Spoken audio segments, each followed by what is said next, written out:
eu quero que você abra a sua Bíblia. E é muito comum nós projetarmos muitas coisas no início do ano. Nós estabelecemos alguns alvos, ou seja, aonde nós desejamos chegar. Nós estabelecemos algumas metas e vamos aplicar aqui como prazo que eu pretendo chegar onde eu desejo. Nós vamos montando uma estrutura, esperando que coisas promissoras, que nos levem à prosperidade, às realizações, a transformações, que elas venham acontecer na nossa vida. A primeira coisa que eu queria que você entendesse é que se você decide não agir, ou você abre mão ou diminui a intensidade dos seus sonhos, ou você aumenta a sua capacidade de habilidades. A escolha é sua. Ou você vai diminuir, né, o seu prognóstico, a sua perspectiva para 2021, ou você vai aumentar o seu afinco, a sua dedicação, aquilo que você planeja fazer para que os seus sonhos se tornem realidade. É muito importante nós olharmos para esse início do ano, porque eu acho que muitos de nós já estamos aí, se não todos, estabelecendo algumas coisas que pretendemos fazer ao longo desse período.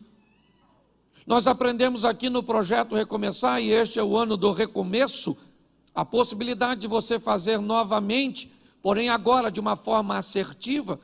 À medida em que somos mais novos, a nossa margem de erros podem até ser um pouco maiores, porque nós ainda temos condições, muitas vezes, de contorná-las, mas à medida que a idade vai chegando, inevitavelmente, nós não podemos nos dar o luxo de cometer erros, porque alguns erros podem custar a vida inteira para consertá-los.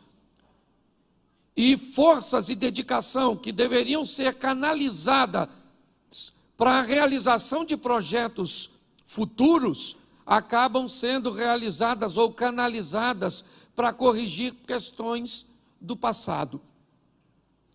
Quando nós olhamos para esses estilos de vida, porque alguns vivem assim, consertando erros do passado, gastando suas energias, formatando o seu posicionamento de vida em oferecer perdão, em receber perdão, em corrigir, em pagar dívidas, em viver situações que têm a ver com aquilo que fizeram lá atrás. Outros estão vivendo situações onde estão trabalhando para que coisas ou realizações aconteçam. A opção, ela é nossa.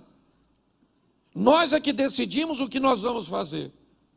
E hoje eu quero mostrar a vocês coisas bem simples, né? Algumas diretrizes do início, talvez algumas descobertas que possam nos despertar a reavaliarmos, a reposicionarmos nossa vida.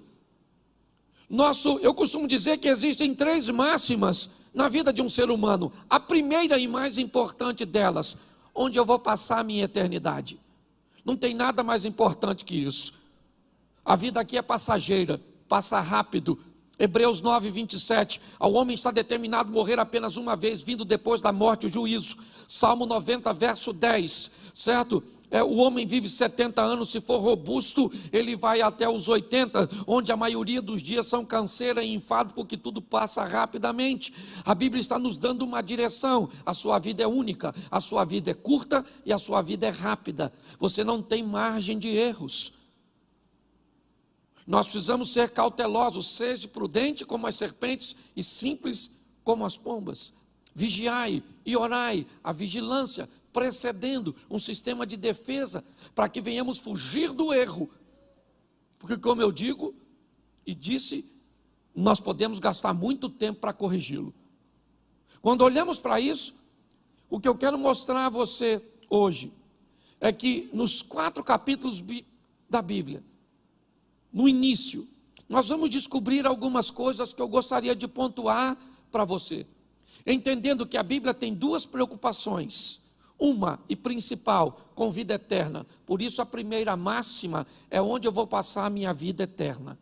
Segunda máxima de um ser humano, o que eu vim fazer aqui na terra? Minha missão. Missão é algo que está altamente integrado com identidade.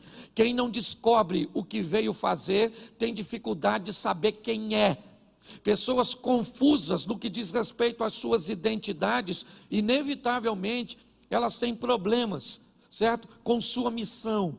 Quanto mais rápido você descobrir o que você veio fazer, qual é a sua régua de medida, você para de usar a medida dos outros para estabelecer a sua.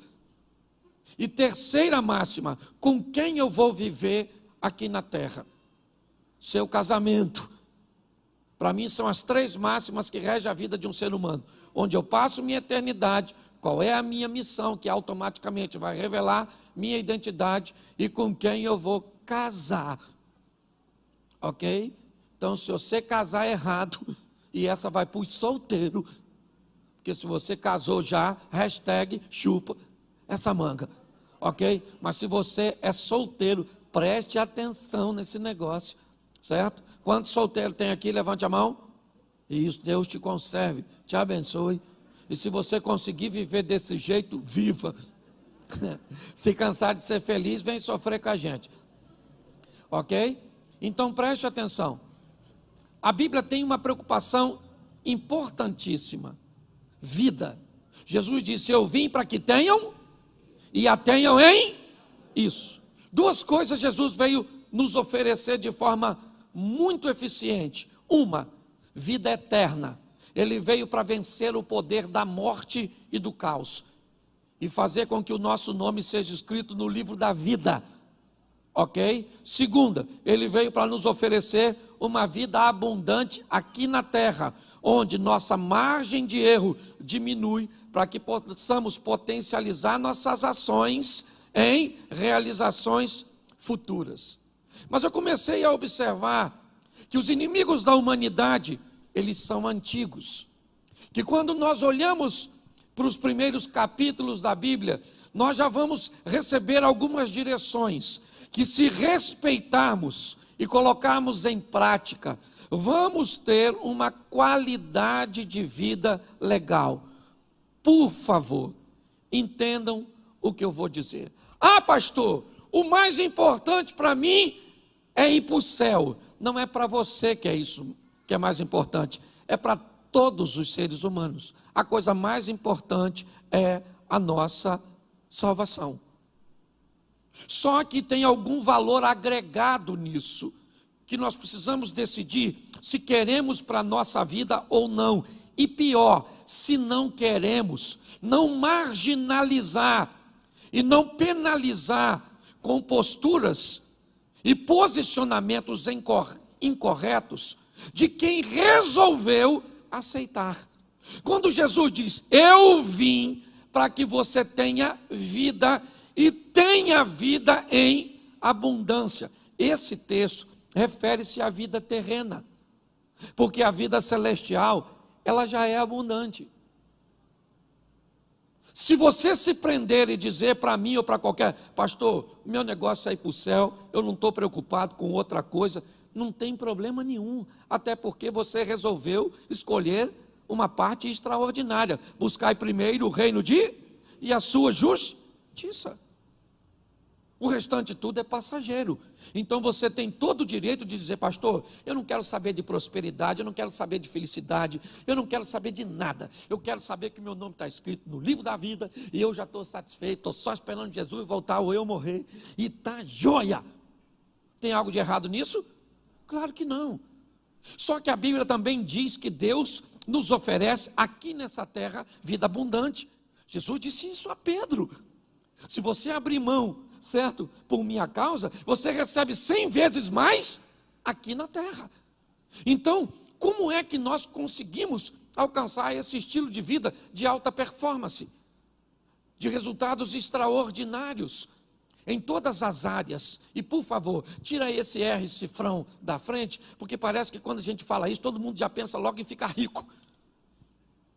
Nós estamos falando de prosperidade. Riqueza é ter muito de uma coisa só. Prosperidade é ter o suficiente de tudo. E é isso que nós estamos oferecendo. Então, se nós temos duas vidas, até porque a Bíblia diz em Apocalipse que aquele que vencer não sofrerá o dano da segunda morte. Ok? Então nós temos duas vidas, uma aqui nessa terra, que Deus preparou para nós, e com a sinalização de Canaã, uma terra que mana leite e mel, uma terra de prosperidade. Se nós olharmos para uma visão de pobreza e de miséria, qual é a ideia do céu? Rua de barro, umas casinhas simples, uns puxadinhos, um calor infernal. A promessa é que ruas serão a promessa são de mansões celestes. Então você não venha querer enfiar na minha cabeça. Uma visão pequena, você pode enfiar na sua e eu vou respeitar. Agora não tenta colocar na de todo mundo. Nós expomos a palavra e já já você vai entender o que eu estou querendo dizer. Mas no final das contas é você que escolhe. Então, se você quer ser próspero, não fale mal de quem não quer. E se você não quer ser próspero, não fale mal de quem está nadando de braçada. Ok? Porque hoje, às vezes, o que acontece é isso. Um vai para uma extremidade e fala mal do outro. É igual o tradicional falar mal do pentecostal. Já viu? Tem aquele pessoal que não acredita no Espírito Santo, não acredita nos dons, não acredita em cura, não acredita em anjo, não acredita em nada. Aí ele mete o sarrafo na turma que vê bola de fogo, caneta de fogo, que acredita nas línguas, nos dons e na cura. E contrapartida, o outro diz que essa igreja que não acredita nada disso não é nem igreja, é sorveteria. O que é isso? Um ambiente que leva as pessoas a viver numa extremidade. E não é isso. Nosso propósito aqui é direcionar você. Então, se você olhar um pouquinho mais de cuidado, e depois você pode olhar em casa, Gênesis 1:1. Vamos começar do começo. No princípio, criou Deus os céus e a... Lê de novo. Agora fica melhor. Não, volta lá, que é para ficar melhor a leitura. Vamos lá, gente. Feche seus olhos. Senhor nosso Deus e Pai, em nome de Jesus, nós queremos te agradecer por tua palavra, continua falando conosco. Usa-me, ó Pai, como um canal de bênção nesta hora, em nome de Jesus. Amém. Glória a Deus. Amém? Preste atenção, porque aqui nós já vamos ter, no capítulo 1, a direção de como o homem deverá viver. Nós somos criados, ou fomos criados, à imagem de Deus. Vamos lá. O texto diz: no princípio criou Deus os céus e a terra era sem forma e vazia, e o Espírito de Deus pairava sobre a face das águas. E disse Deus: haja luz, e houve luz, e viu Deus que a luz era boa, e fez separação entre as luz e trevas, e Deus vai começar, haja uma porção seca no meio das águas. Preste atenção, porque o que Deus está dando direção é o estilo de vida que Ele vai pedir que nós venhamos a viver. O que é a fé? A fé é o firme das coisas que não mas que se esperam. A Bíblia diz que o justo viverá pela fé. E se a fé é o firme fundamento das coisas que não se veem, mas que se esperam, Deus está criando o mundo utilizando uma coisa que vai pedir que nós tenhamos. O que é? O que é? Fé. E disse Deus: haja.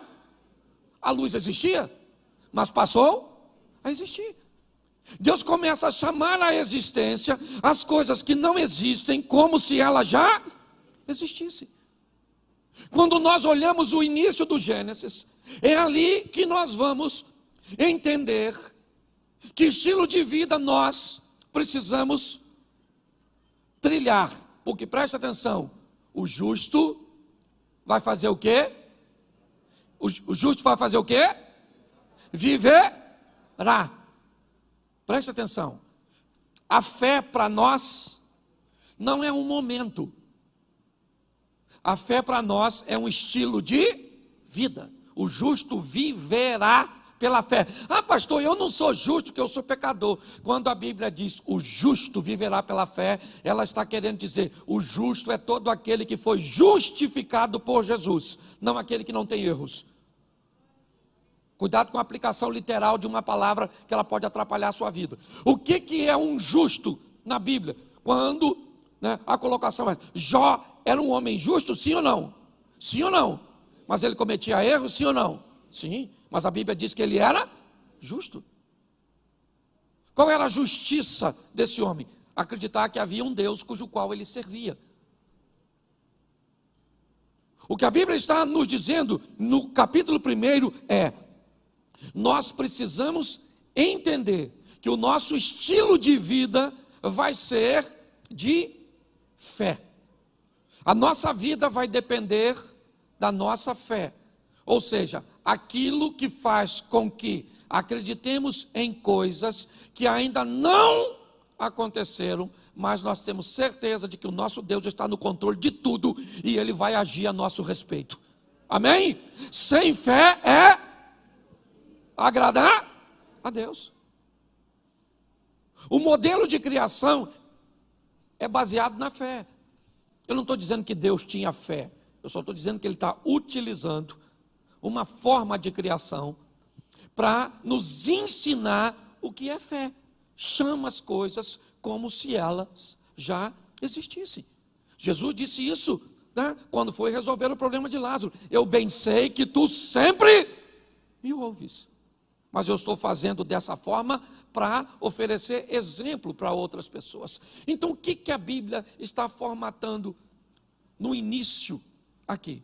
Nós vamos viver uma vida de fé, onde mesmo que as coisas não estejam acontecendo como nós esperamos ou esperávamos, nós cremos que Deus está onde sempre esteve, no trono de sua glória, no controle de todas as coisas. Você está entendendo? Quem acredita nisso vive o sobrenatural, e quem não acredita fica esperneando para resolver muitas vezes problemas simples. O modelo que Deus nos pediu é de fé. Mas quando nós vamos olhar um pouquinho à frente, nós vamos aprender uma coisa muito interessante. Nós vamos aprender a apresentação do nosso adversário. Seria muito fácil se nós recebemos essa informação e fosse só levar adiante para colocarmos em prática. Mas quando nós vamos olhar o capítulo 3 de Gênesis, o que a Bíblia vai fazer é, se no capítulo 1 ela nos apresenta quem é Deus, no capítulo 3 ela apresenta quem é o adversário, Satanás, o nosso opositor. Eu vou dizer para você com muita propriedade: se você é daquele que acredita em Deus e não acredita no diabo, você vai ter sérios problemas. Porque uma das coisas mais importantes na nossa caminhada de fé é entender que tem alguém que vai se opor a nós, que ele é mais forte do que nós, mas não é mais forte do que o nosso Deus. Reconhecer como nosso adversário trabalha, reconhecer quais são suas armas, reconhecer como ele ataca, vai nos dar uma grande vantagem sobre Satanás. A Bíblia nos dá algumas informações, e pastor, onde Satanás está nos primeiros capítulos? Na serpente, na figura da serpente, que tem um propósito, certo? De fazer com que o homem se perca. Quando nós olhamos, eu vou te mostrar alguns textos. 1 Pedro, capítulo 5, verso 8, coloca aí para a gente. fica numa tradução só no telão, é mais fácil. Presta atenção a algumas informações. Sede sóbrios, vigiai, porque o diabo, o vosso, isso, anda bramando como? Buscando a quem possa. O diabo é o nosso amiguinho. Amiguinho? O diabo é o nosso que busca uma ocasião para nos tragar. E o que ele vai usar para nos tragar? Para ele os fins justificam os meios. O que você precisa para ir para o inferno? É muito dinheiro? Toma, isso aí. Escutei, até com a máscara. Certo? O que você precisa? De uma mulher bonitona, maneirona. Uma mulher feia você até resiste. Mas se for cavala, tudo. Um homem, se for um meio homem, você até resiste. Mas se a senhora se depara com aquele, o que ele precisa? Botar na sua vida para te desvirtuar. A Bíblia diz que ele é seu isso aí, seu Aí eu acho maior barato que tem uns crentes que dizem assim, olha, eu tenho respeito pelo Satanás, eu vejo uma macumba, eu faço o sinal da cruz, e eu, está amarrado, em nome de Jesus. Tem uns crentes muito maneiros. O diabo, ele não tem que ter o seu respeito, nem a sua admiração, nem nada seu. Ele é seu ele quer matar você, seu casamento, seus negócios, sua família, seus filhos, mas em Cristo Jesus ele está debaixo dos nossos pés. Amém? Agora eu tenho que saber, a Bíblia diz, sede sóbrio. O que é sóbrio? Lembra do João Canabrava? Sóbrio, uma mente que não esteja dopada. Ou do João Canabrava, dopada pelo álcool. Pastor, eu nem bebo, louvado seja Deus. Mas às vezes a religiosidade é uma toxina que entorpeceu a sua mente. Às vezes a ignorância é uma toxina que entorpeceu a sua mente. Nós precisamos entender que a Bíblia diz, sede, até porque para você vigiar você tem que estar em alerta. Porque o diabo é o vosso adversário. É isso que a Bíblia está dizendo. Vamos lá? Atos dos Apóstolos 13:10. Apóstolo Paulo. Olha que coisa legal. Atos 13:10. Bota aí. Lê para mim aqui. Filho do. Sabe o que Paulo está falando? Que ele mais é filho do. Quem foi que falou isso? Eu já subi nesse púlpito para falar que na igreja tem uns filhos do diabo. Quase cortaram meu pescoço. Pastor, aqui na igreja ninguém é filho do diabo, todo mundo é filho de Deus. O Paulo está falando que tinha filho do diabo. E se tinha filho do diabo lá, tinha ou não tinha? Tinha ou não tinha? E tem filho do diabo perto da gente às vezes, sim ou não? Sim. É só você olhar as atitudes que definem a paternidade.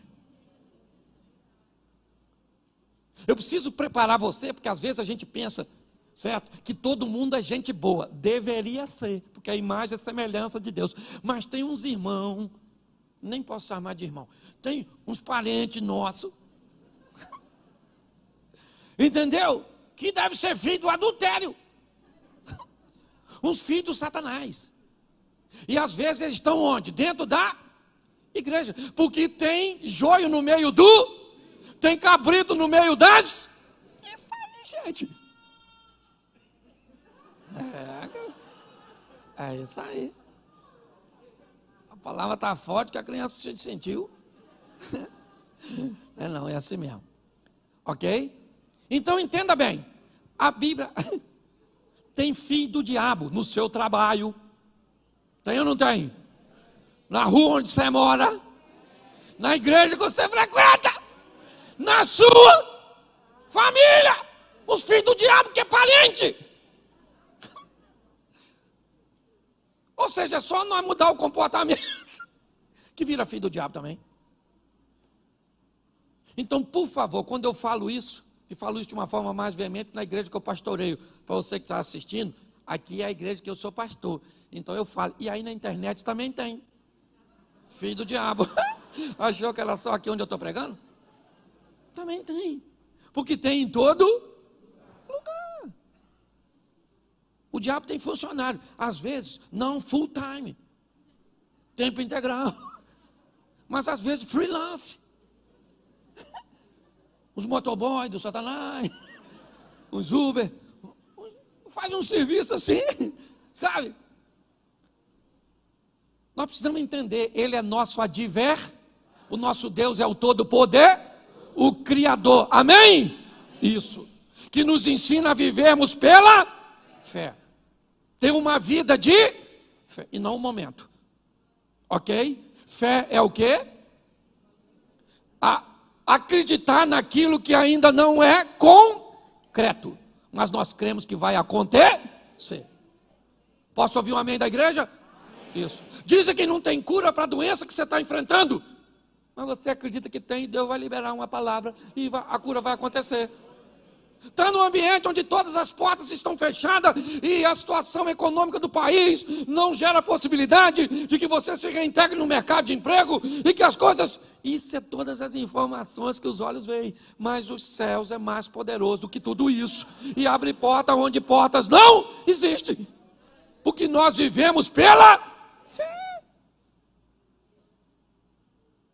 E agora a Bíblia está dizendo, o diabo vosso adver tem filho. Entendeu? Tem filho. João 10:10. João capítulo 10, verso 10.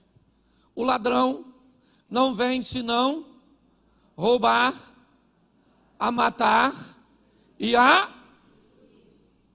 que essa frase foi dita por Jesus, ok? O que ela está definindo é o perfil do nosso adversário. Primeiro, nós temos um. Ele não é amiguinho, não é irmãozinho, não é personagem aí das séries televisivas, Lúcifer, um diabinho maneiro. Ele não é o fantasminha, como é que é o nome dele? O Gasparzinho. O Satanás quer matar você, destruir você, e eu também. Mas nós não vamos dar mole, porque a Bíblia diz ser de sóbrio e vigie. Isso. Porque o diabo está porque o Senhor dará ordem aos seus, para que se acampe e o diabo vai ficar e Deus vai ficar Isso aí. O máximo que o diabo vai fazer é assim, ó.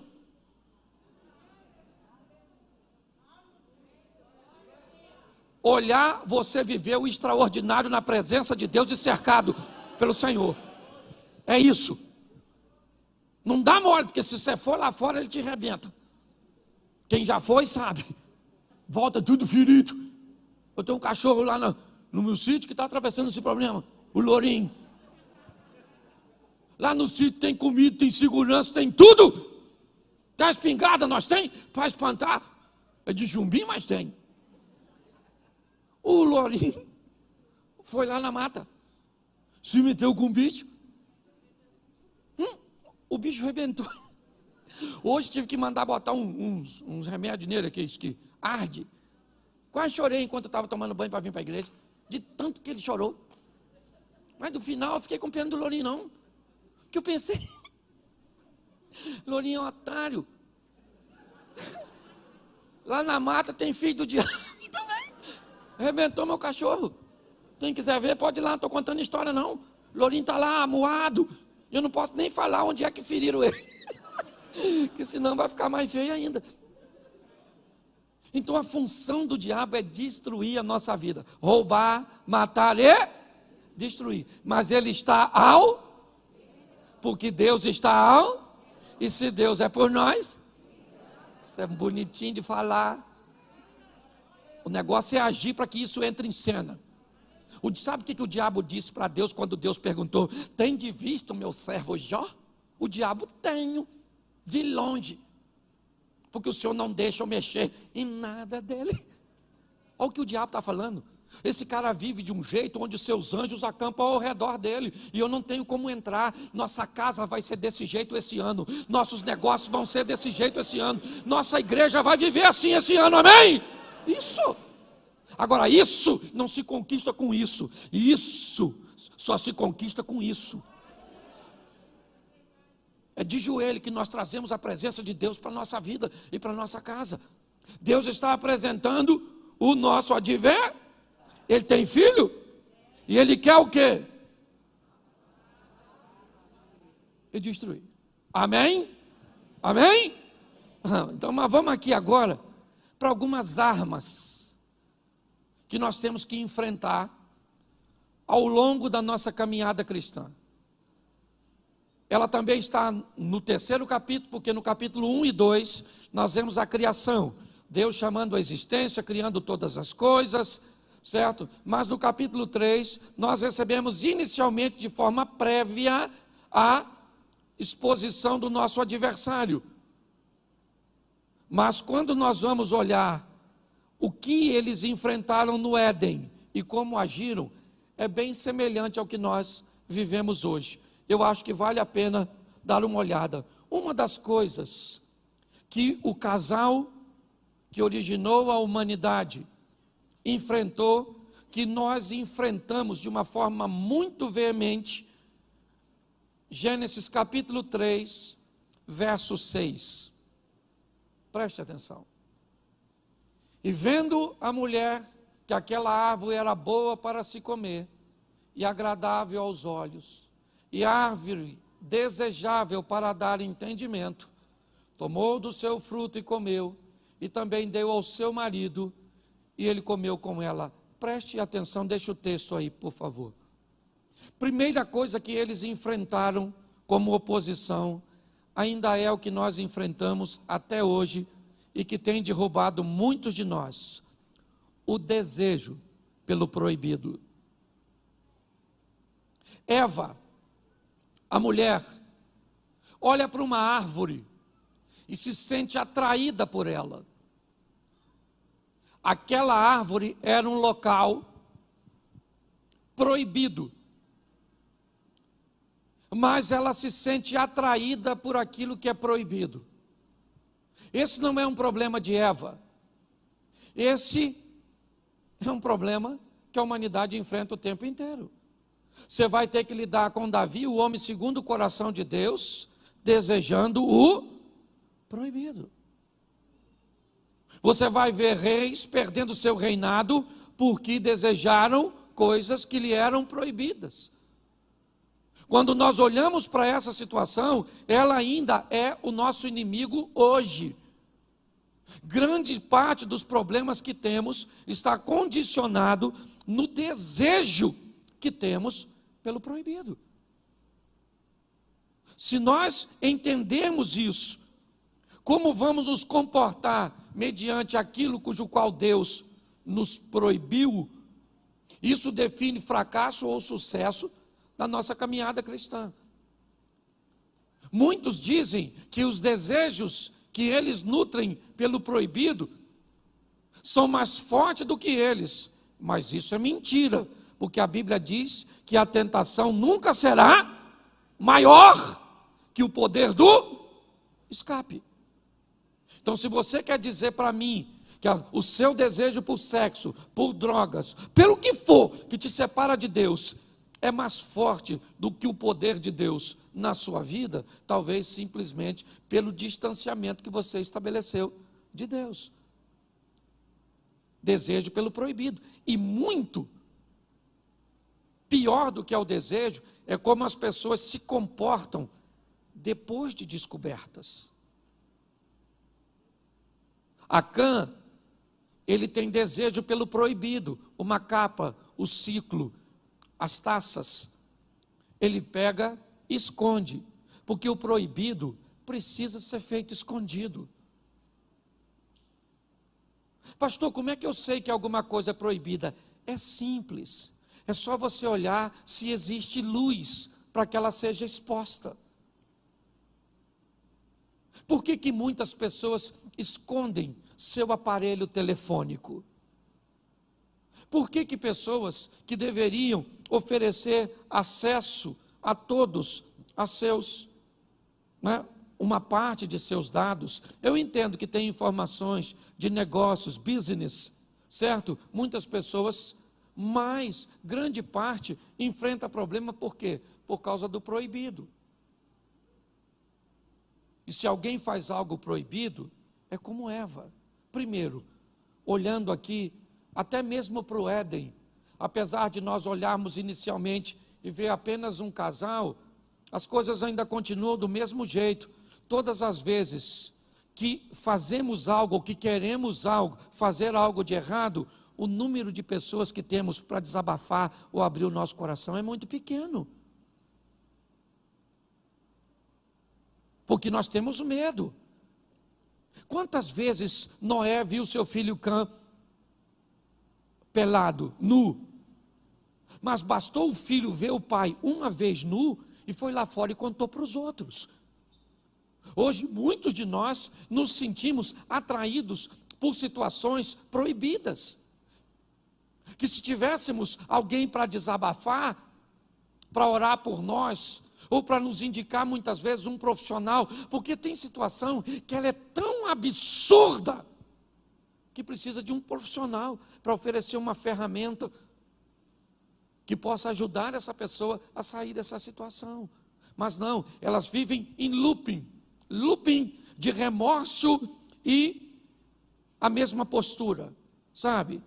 Eu me masturbo, mas eu me arrependo, ou melhor, eu tenho remorso, eu olho para a pornografia, mas eu faço isso, mas o que eu tenho é isso, é um looping que sempre me devolve a prática anterior, cuja qual eu aparentemente não consigo me libertar. O que é isso? O desejo pelo proibido. É um inimigo que nós vamos ter que lutar basicamente o tempo inteiro. Segundo inimigo que nós vamos enfrentar e que eles enfrentaram, coloca aí o verso 10, ainda do capítulo 6. E ele disse: ouvi a voz soar no jardim e temi, porque eu estava nu e escondi-me. Presta atenção, porque esse é um dos maiores adversários da humanidade, o medo. O medo. Com a chegada do pecado, o homem diz: eu ouvi a tua voz, e por que eu me escondi? Porque eu tive medo. Em algumas traduções, está escrito até assim, Deus perguntando para Adão: e quem te ensinou a ter medo? Porque não fui eu. Eu criei o mundo debaixo da fé, fazendo com que chame à existência as coisas como se elas já existissem. Estabeleço toda uma estrutura, e agora você vem dizer para mim que está com medo? E é isso aí. Eu estou com medo de sair, eu estou com medo da violência, eu estou com medo do dinheiro faltar, eu estou com medo de ser dizimista, eu estou com medo de casar, eu estou com medo de ter filhos, eu estou com medo de não arrumar emprego, eu estou com medo disso, eu estou com medo daquilo. Nós vemos hoje como nunca o medo. Um dos nossos parentes e companheiros mais próximos. Você vai entrar num elevador, você entra, quando ele abre, alguém olha para você e define se vale a pena entrar no elevador que você está ou não. Com medo, medo, medo. Hoje muitas pessoas ainda vivem enfrentando os mesmos inimigos do Éden. O desejo pelo proibido, certo? O medo ainda é um dos nossos grandes adversários. Você quer outro? Coloca aí o versículo 7, volta um pouquinho. Então foram abertos os olhos de ambos, e conheceram que estavam nus, e coseram folhas de figueira, e fizeram para si aventais. Preste atenção, porque esse é um texto que nós precisamos ter muito cuidado quando olharmos para essa expressão nu. Porque se nós formos olhar isso, nós temos tribos indígenas e uma série de situações onde pessoas andam nuas e não tem nenhum tipo de constrangimento. Mas me parece que esse texto tem uma informação preciosa. É dizer que este casal cometeu um erro e vai tentar consertar por si mesmo, para tentar cobrir aquilo que tinham feito, e aqui representado na nudez. Eles vão coser, eles vão fabricar, certo? Vão preparar alguma coisa que pudesse cobrir a sua nudez. Ou seja, o que nós aprendemos aqui, que é um erro grave, tentarmos resolver coisas cujas quais nós não temos poder. Ah, pastor, eu não acredito nesse negócio de Jesus Cristo salva. Eu acredito que eu tenho que ser bom, eu tenho que fazer o bem, eu tenho que ajudar as pessoas, eu tenho que cuidar das pessoas. O que é isso? É fazer folhas de figueira para cobrir a própria nudez. É tentar resolver um problema que só Deus pode resolver, e eu vou te mostrar isso mais à frente, mas tentando resolver por si mesmo. Tem coisas que você é capaz de resolver, tem perdão que você é capaz de liberar, tem mágoa que você é capaz de equacionar, mas tem coisas que só o Espírito de Deus tira do seu coração. Tem coisas que só Deus pode fazer por você, e muitos cometem o erro de achar que são capazes de resolver todas as questões. Não, aquilo que você pode resolver, não faça corpo mole, resolva. Tem coisas que vai mudar seu casamento e que não é Deus que vai fazer, é sua decisão. Tem coisas que não vão mudar sua situação financeira, não é Deus que vai mudar, é a sua maneira de administrar, é a sua maneira de lidar com os recursos que chegam até você. Precisamos entender que esse ainda é um dos grandes problemas. Pessoas que tentam resolver tudo do seu próprio jeito. Ah, é? Você magoou sua mulher e agora você acha que ajoelhar lá e pedir perdão vai consertar tudo? Tenta, irmão. É isso. É dessa forma. Ah, então você fumou 20 anos da sua vida e agora você está com enfisema pulmonar, com câncer no pulmão, e agora você vem para a igreja e você vai dizer: "Oh Senhor, o Senhor me cura". Ele tem poder para curar, sim ou não? Mas se ele não curar, quem foi que causou o problema? Você mesmo. Nós temos que ter maturidade para entender erros que não precisamos cometer. Quando nós olhamos, é essa questão que muitas pessoas enfrentam. Ainda o desejo pelo proibido, o medo, certo? E ainda tem algo mais interessante para observarmos. Verso 12. Então, o que Adão vai dizer isso para quem, você sabe? Para quem? Para quem Adão vai dizer isso? Lê o texto primeiro. Para quem Adão vai falar? Olha como é que Adão é maneiro, o nosso ancestral. Olha que cara extraordinário. Lê para mim.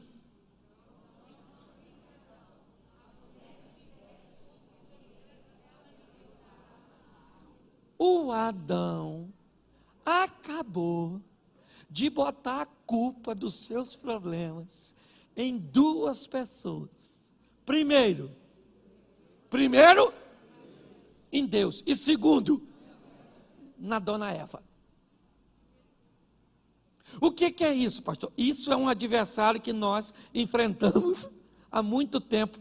Omissão de responsabilidade. Por que você não tem dinheiro? Por causa do Bolsonaro. Por causa do Lula. A Dilma.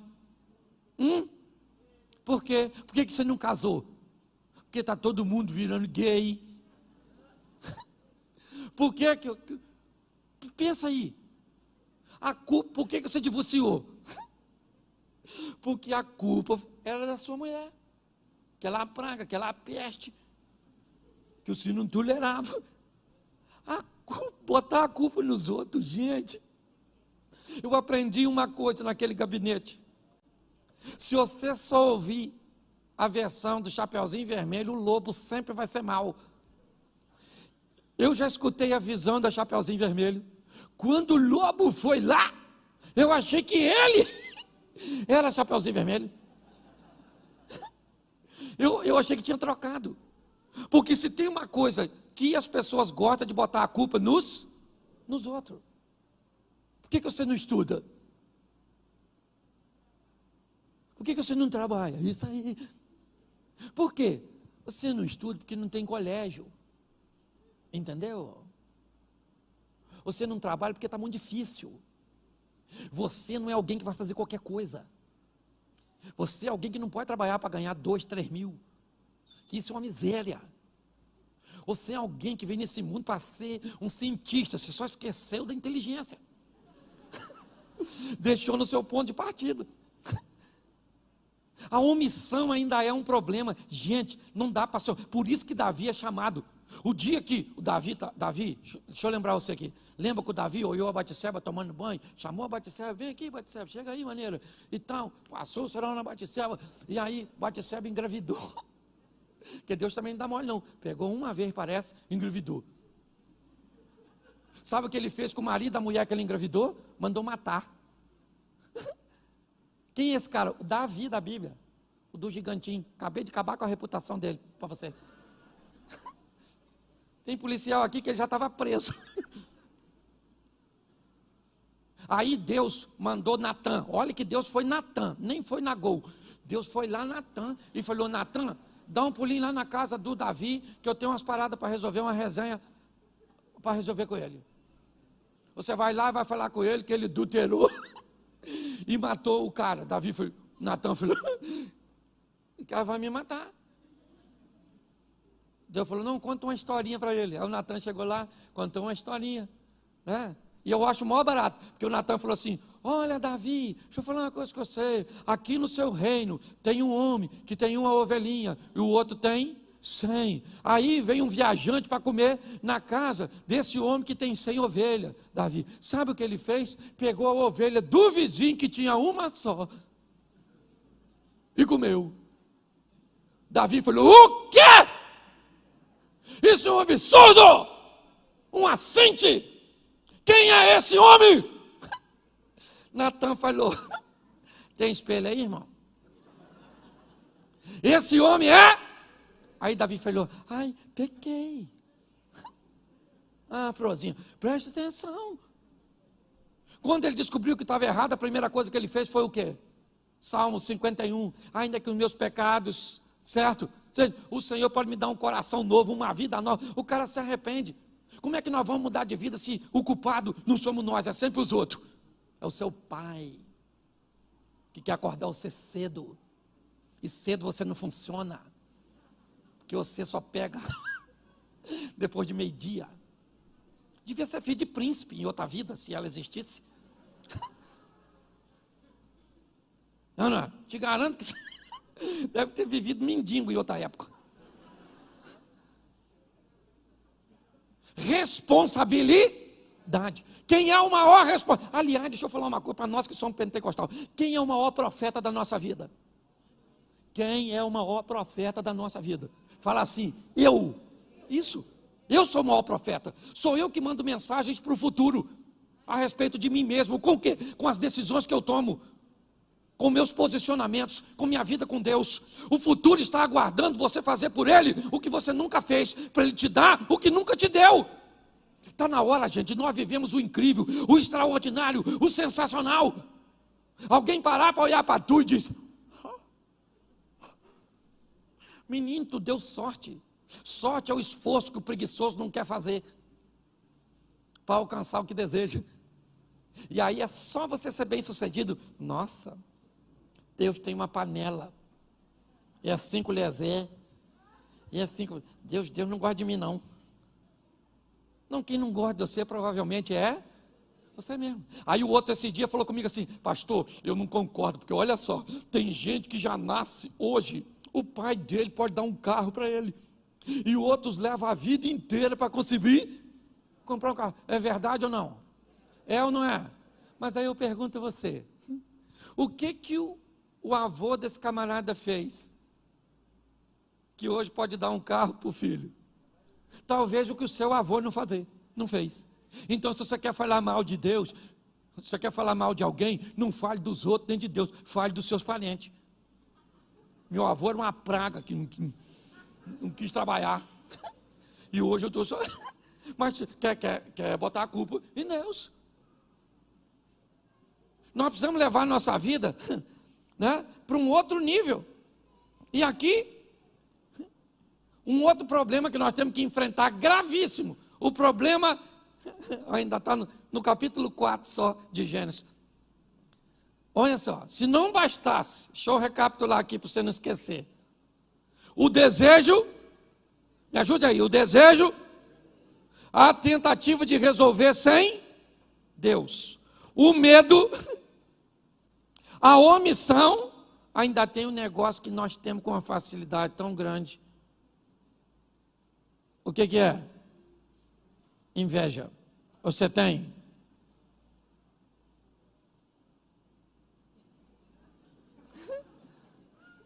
Menino, vou falar uma coisa para vocês aqui, vocês não contam para ninguém. Esses dias estou eu olhando minha rede social, quando de repente passei assim no Instagram, de uma pessoa, menino, mas ela tinha tanto comentário numa foto. Aí eu botei numa minha.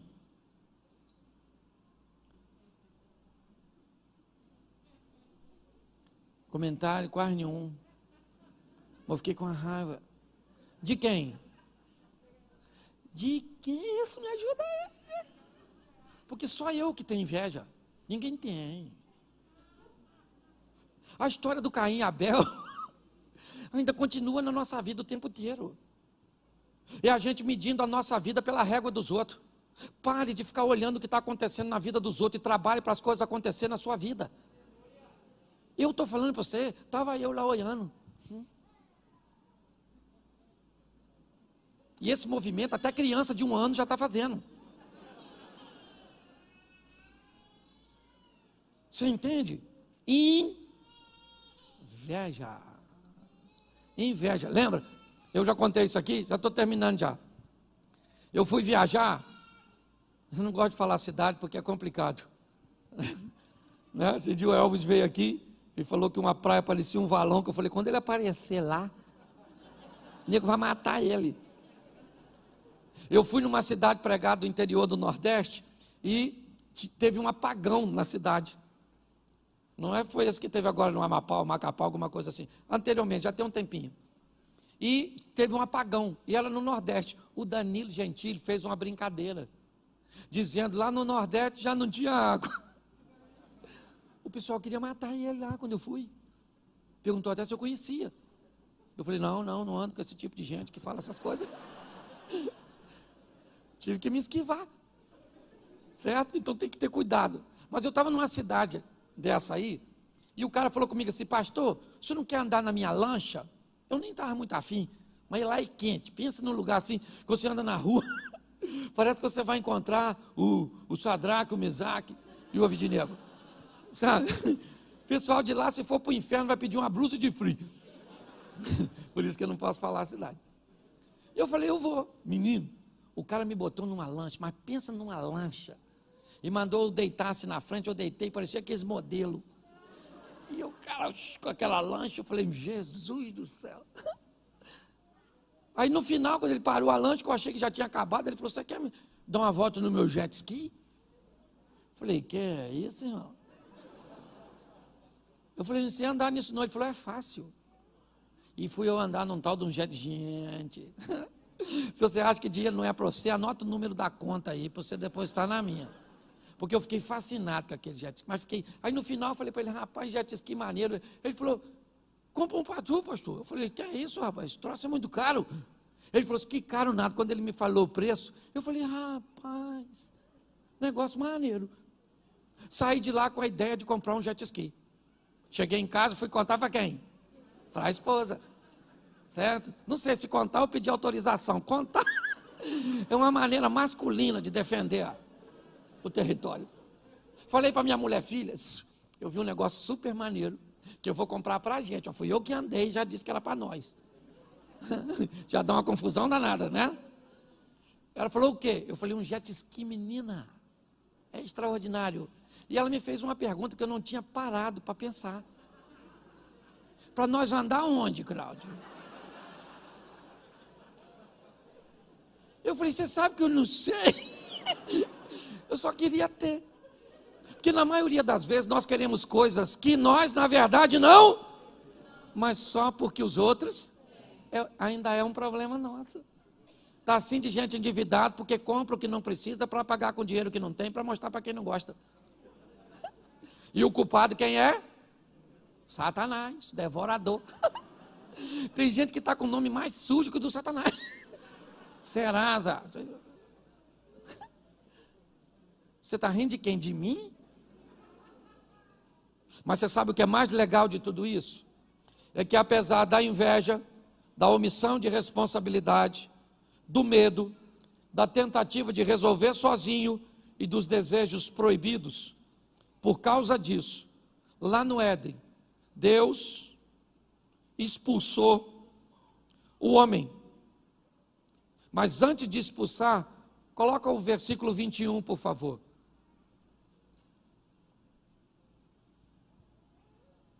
E fez o Senhor Deus a Adão e a sua mulher, fez o quê? E essa túnica era de quê? Era de quê? Isso. Para que Deus fizesse isso, ou para que isso acontecesse, o que teve que acontecer? Um sacrifício. Para que as coisas fossem corrigidas, Deus vai tirar o homem do Éden, sim ou não? Mas vai dar uma proteção para ele. Aquilo que ele tentou fazer com as folhas, Deus vai fazer com a morte de alguém. Na verdade, na tipologia, quando nós estudamos isso, aqui nós temos um tipo de Cristo.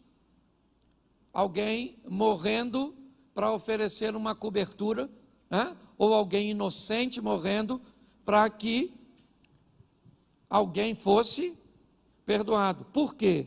Por causa do verso 23. Olha o que diz o texto agora. Depois de fazer as túnicas, o Senhor Deus, pois, o lançou fora para lavrar a terra de que fora. Preste atenção, o homem precisava ser expulso, porque Deus é justo. Justo. E Deus expulsa o homem, põe o 24. E havendo lançado fora o homem, pôs querubins ao oriente do jardim do Éden e uma espada inflamada que andava ao redor para guardar o caminho da árvore da... Preste atenção, o homem foi expulso, porém vestido.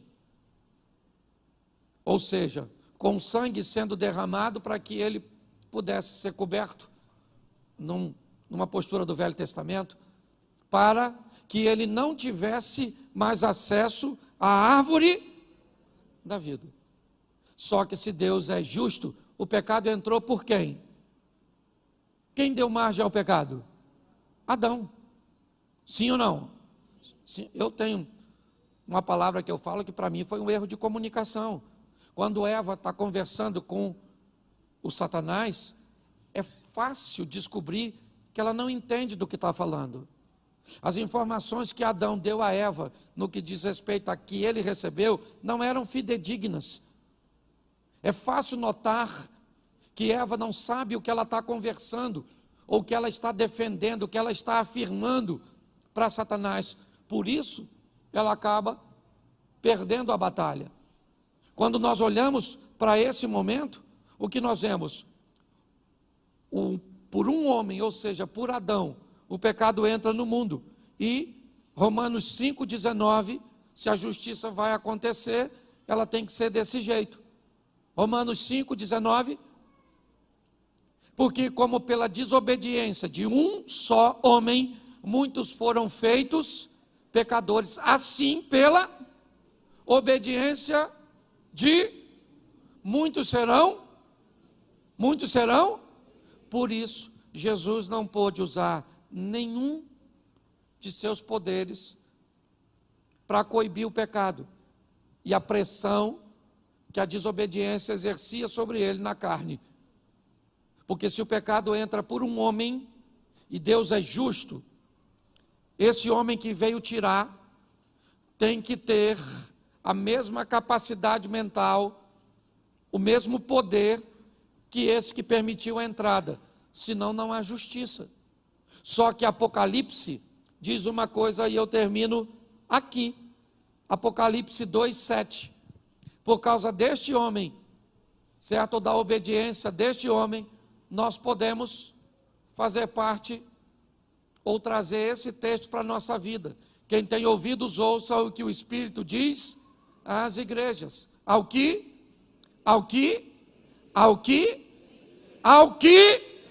não é ao que empatar, não é ao que perder, não é ao que fazer corpo mole, é apenas para uma classe. E qual é a classe? O dos vencer. Ao que vencer, vai comer no meio a árvore que hoje está guardada por uma espada inflamada. Por causa de Adão, perdemos o direito, mas em Cristo recebemos novamente a oportunidade. Eu queria que você saísse daqui hoje com essa palavra no seu coração, porque eu sei que a Bíblia me diz que quando eu prego, pessoas que me ouvem recebem como um solo à beira do caminho, outros recebem como um solo com pedras, outros recebem com um solo de espinhos e outros recebem em terra boa. Se eu usar isso por proporção, o que a Bíblia está dizendo na parábola do semeador é que quando eu lanço uma semente, apenas 25% dela será proveitosa inicialmente. Pessoas espinhosas ou com espinhos terão que ter, ao longo da caminhada, os cuidados da igreja, o nosso cuidado, para que elas possam, esses espinhos sejam removidos, as pedras, ou esse solo compacto, onde acaba o culto, você vai embora e as suas preocupações tiraram sua atenção, o seu celular tirou sua atenção, o amigo que está do seu lado tirou sua atenção. Nós lidamos com tudo isso. Por quê? Porque o diabo é o nosso adversário. Por quê? Porque o diabo tem filhos. Por quê? Porque ele veio roubar, matar e destruir. Mas nós recebemos de Cristo e em Cristo o poder para vencer. Só que ele é opcional. A mensagem é para todos, mas não é para todo mundo. A vitória é para todos, mas não é para todo mundo. Porque todos ouvem, mas nem todo mundo recebe e toma o posicionamento. Que esse seja um ano de recomeço para você e para a sua história em todos os segmentos.